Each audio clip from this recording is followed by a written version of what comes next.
Bonjour mesdames, bonjour mesdemoiselles, bonjour messieurs. Un conseil des ministres vient de s'achever, tenu ici même au palais de la présidence de la République à Abidjan, et présidé par son Excellence M. Alassane Ouattara, président de la République, chef de l'État. Le Conseil a adopté un projet de loi relatif au bail à usage d'habitation.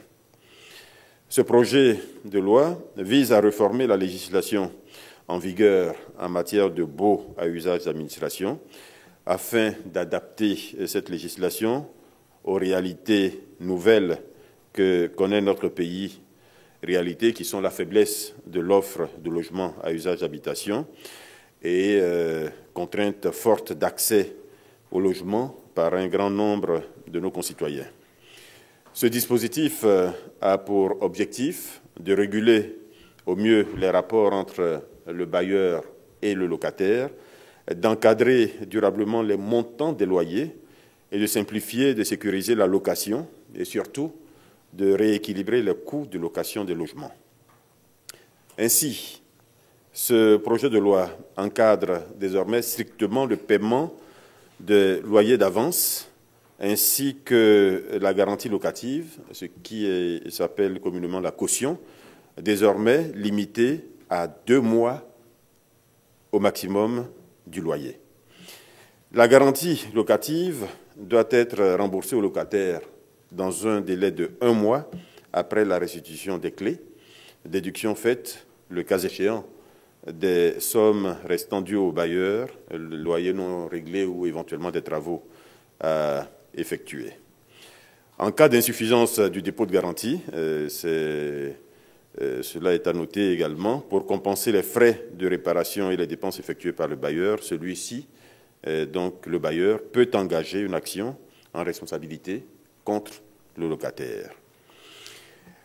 Les contrats et les baux à usage d'habitation en cours, conclus avant l'entrée en vigueur de la présente loi, gardent leur validité jusqu'à l'échéance convenue entre les parties.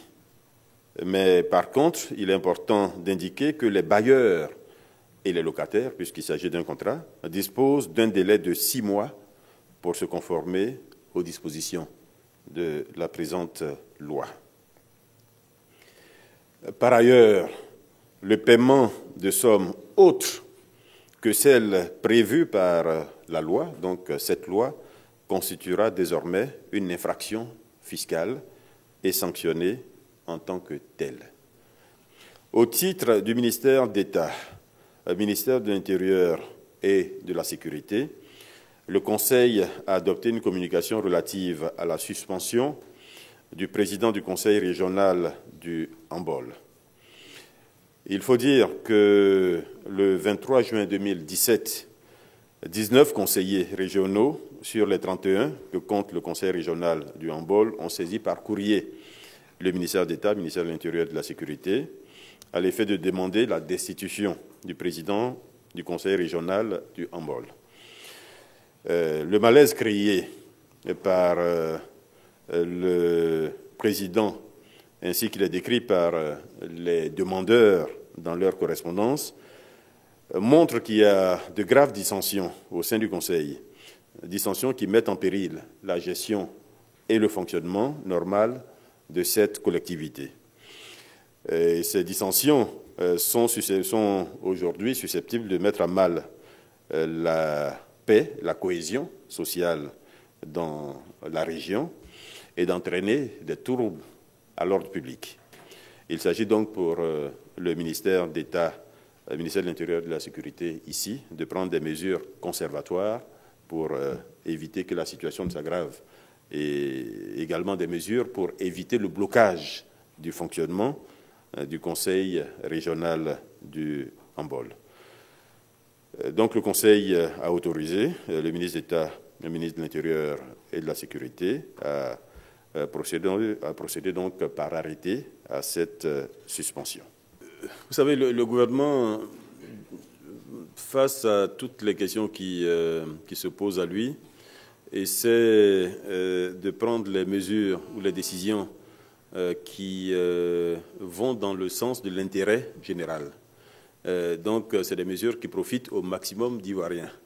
Ici, le gouvernement a déjà dit à plusieurs reprises ce qu'il a déjà fait pour les démobiliser. Je n'ai pas besoin de revenir sur tout ce que la DDR donc, a fait par le passé. Vous allez dans les archives et vous le verrez. Donc, le gouvernement a déjà fait beaucoup. Et surtout, le gouvernement s'est engagé à accompagner les démobilisés avec un fonds d'aide leur permettant de créer des activités génératrices de revenus. C'est un engagement qui a été pris par le gouvernement, qui a déjà même commencé à être exécuté.